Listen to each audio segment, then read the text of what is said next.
যোগাযোগ করতেন। আসসালামু আলাইকুম, খবর পড়ছি আমি মোহাম্মদ মহাসিন রুবেল।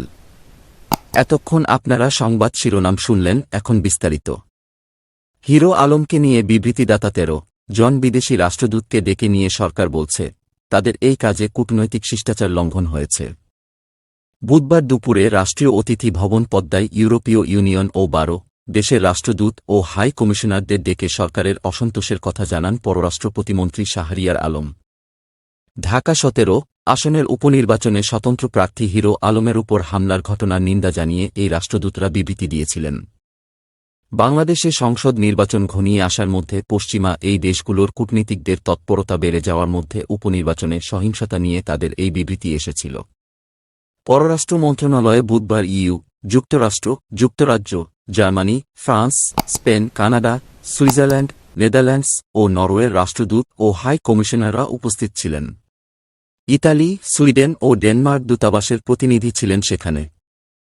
পরে শাহরিয়ার ফরেন সার্ভিস একাডেমিতে সাংবাদিকদের বলেন, ঢাকা 17 আসনের স্বতন্ত্র প্রার্থী জনাব আশরাফুল আলমকে কেন্দ্র করে একটি অনাকাঙ্ক্ষিত ঘটনার প্রেক্ষিতে কূটনৈতিক রীতিনীতি ভঙ্গ করে ঢাকাস্থ যে সকল দূতাবাস গণমাধ্যমে একটি যৌথ বিবৃতি দিয়েছিল, আজ দুপুরে তাদের রাষ্ট্রদূতগণকে আমরা ডেকেছিলাম।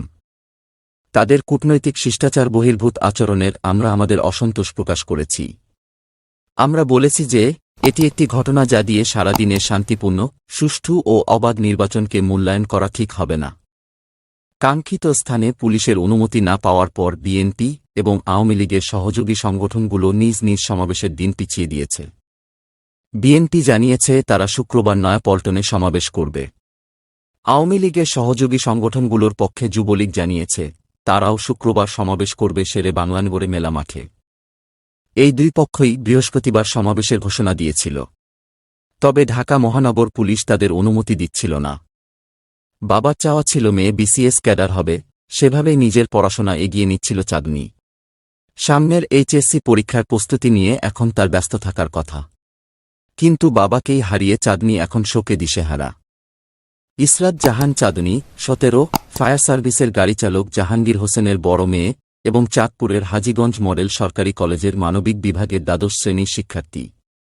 চাঁদনীর বাবা জাহাঙ্গীর হোসেন সোমবার সকাল 11টার দিকে রপ্তানিমুখী একটি পোশাক কারখানার আগুন নেভাতে যাওয়ার পথে নারায়ণগঞ্জের চাষাঢ়ায় এক দুর্ঘটনায় মারা গেছেন। ফায়ার সার্ভিসের কর্মকর্তারা বলেছেন, চালক জাহাঙ্গীর হোসেন হঠাৎ অসুস্থ হয়ে পড়লে গাড়িটি নিয়ন্ত্রণ হারিয়ে রাস্তায় কয়েকটি যানবাহনে ধাক্কা দেয়। এ দুর্ঘটনায় জাহাঙ্গীরসহ 4 জন মারা যান, আহত হন আরও 5 জন। 1997 সালে ফায়ার সার্ভিস অ্যান্ড সিভিল ডিফেন্সে যোগ দেওয়া জাহাঙ্গীর নারায়ণগঞ্জ শহরের হাজীগঞ্জ ফায়ার স্টেশনের গাড়িচালক ছিলেন। 2022 সালের জানুয়ারিতে এই স্টেশনে যোগদান করেন তিনি।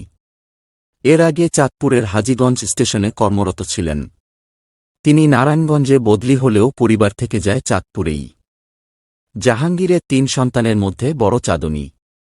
ফায়ার সার্ভিসে নিম্ন পদে চাকরি করলেও চাঁদনীকে প্রথম শ্রেণীর বিসিএস কর্মকর্তা হিসেবে দেখার স্বপ্ন ছিল তার। বাবার সেই স্বপ্ন লালন করতেন মেয়েও। মঙ্গলবার সন্ধ্যায় মোবাইল ফোনে কথা হয় চাঁদনীর সঙ্গে। বাবার প্রসঙ্গ উঠতেই ঢুকরে কেঁদে ওঠেন তিনি। কাঁদতে কাঁদতেই বলেন, 17 তারিখ অগাস্ট আমার এইচএসসি পরীক্ষা। কিভাবে পরীক্ষা দিমো আমি জানি না। আমাকে অনেক দূর পর্যন্ত পড়ানোর ইচ্ছা ছিল আব্বুর।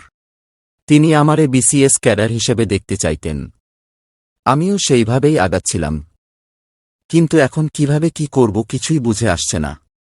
ছোট ভাইটা তো কাল থেকে অনবরত কান্না করতেছে।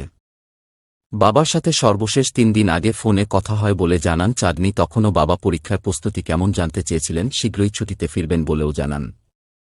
1 সপ্তাহ পরিবারের সাথে ছুটি কাটিয়ে 12 জুলাই কর্মস্থলে যোগ দিয়েছিলেন জাহাঙ্গীর হোসেন। কয়েকদিন পর আবার ছুটিতে বাড়ি ফেরার কথা ছিল তার। জাহাঙ্গীরের স্ত্রী রেখা আক্তার জানান, সোমবার সকাল 10টার পর ভিডিও কলে স্বামীর সঙ্গে কথা হয়েছিল। তখন বুকে ব্যথা হচ্ছে বলেও জানান তিনি। 2-3 দিনের মধ্যে ছুটিতে ফিরলে হৃদরোগ বিশেষজ্ঞের কাছে যাওয়ার কথাও বলেছিলেন। রেখা বলেন, ভিডিও কলে কথা বলার সময় উনি রাতেও ডিউটি করেছেন বলে জানান। সকালে ভালো ঘুম হয়নি, বুকে খানিকটা ব্যথা করছিল। তারে বলছিলাম ছুটিতে ফিরলে একত্রে ডাক্তারের কাছে যাব, এরপর কারেন্ট চলে গেলে কল কাইটা যায়। আধ ঘণ্টা পর স্টেশন থেকে কয়েকজন এসে জানান উনি স্ট্রোক করেছেন। তখনও জানতাম না উনি মারা গেছেন, হাসপাতালে গিয়ে জানতে পারি।